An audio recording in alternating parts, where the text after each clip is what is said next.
Leo kulikuwa na hukumu ya shauri ambalo limechukua muda sasa la jinai ambayo ilikuwa inawakabili wateja wetu Clinton Damas Nyundo na wenzake wale watatu. Kwa jumla wako ngapi? 4.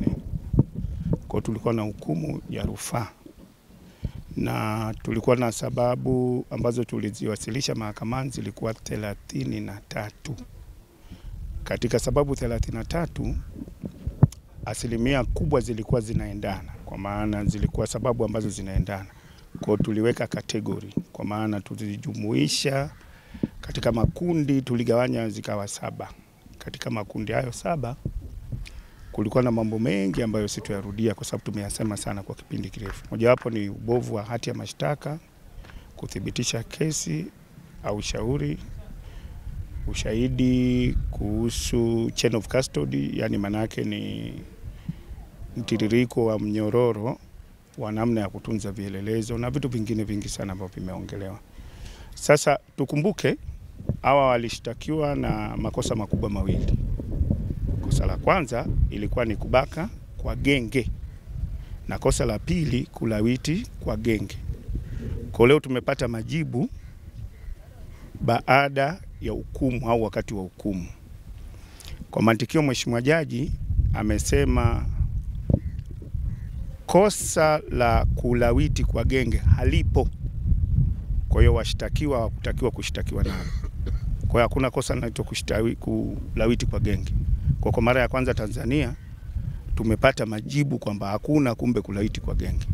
Kwa maswali yenu yale kinyume na maumbile yamejibiwa leo na imetiki.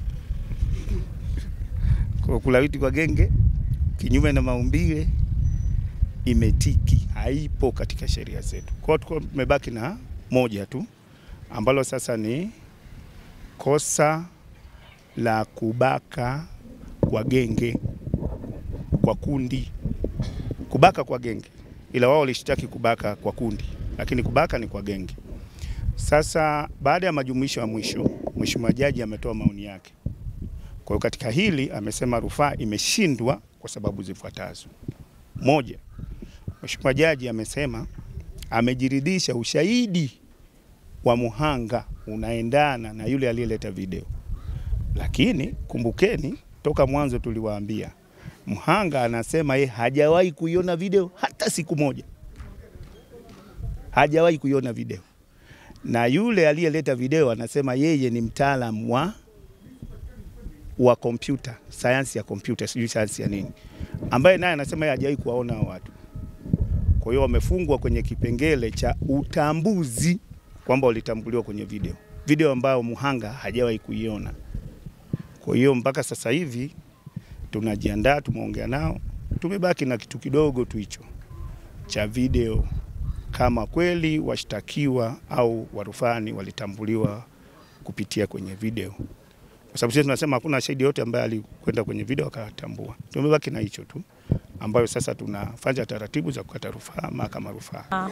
Katika hukumu hii Mheshimiwa Jaji walishtakiwa kulikuwa na makosa mawili ambayo ilikatiwa rufaa, kosa la kubaka kwa kundi na la kulawiti. Lakini kosa la kubaka kwa kundi washtakiwa wameendelea kushikiliwa na hatia na wameendelea kuhukumiwa kifungo cha maisha. Na kosa la kulawiti jaji amewaachia huru washtakiwa na kuwafutia hukumu yao.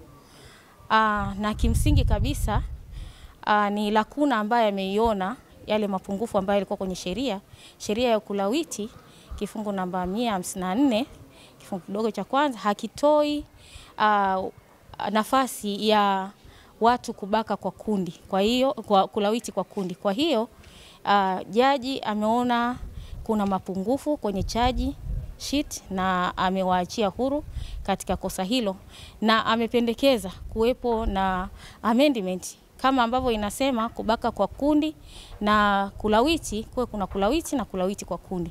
Na hivyo basi katika makosa haya mawili kosa limoja limebaki na wameendelea kutumikia kifungo chao ambacho walipewa na mahakama ya chini. Kwa upande wangu jaji ameelezea kuhusiana na kifungu hicho kukiuka katiba, kwa maana kifungo cha maisha hakimpi mshtakiwa nafasi ya kujirekebisha. Na mshtakiwa anapofungwa maisha, kifungo hicho hakinamfanya aende moja kwa moja. Na jaji amesema kifungo hichi ni kinyume na katiba, na kwa mapendekezo yake angeona kabisa ni wakati mwafaka sasa wa kufanywa marekebisho, kusiwe na kifungo cha maisha. Na sisi tunalichukulia kama hilo kama changamoto ambayo tutaenda kupeleka mapendekezo hayo. Lakini pia amegusia kifungo hicho wamekabiliwa vijana wadogo, ambacho wakati wanafanya kitendo hicho walianza kufanya kama starehe, na mwisho wa siku kimewakuja kuwaletea madhara makubwa na kuja kupata kifungo cha maisha ambacho kwa umri wao wa miaka 23 hauwezi kinapoteza kabisa maisha yao. Na sisi tunasema basi rai yetu kwa vijana, katika kila jambo wanalolifanya waangalie sana kutokuvunja sheria.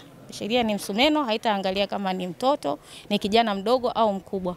Kwa hiyo yale matendo yote yanayofanywa na vijana na maadili, uvunjifu wa maadili ya vijana uangaliwe kwa upya, ili yasije yakatokea ambayo yametokea katika kesi hii ambayo wote mmeshuhudia mahakamani. Asanteni.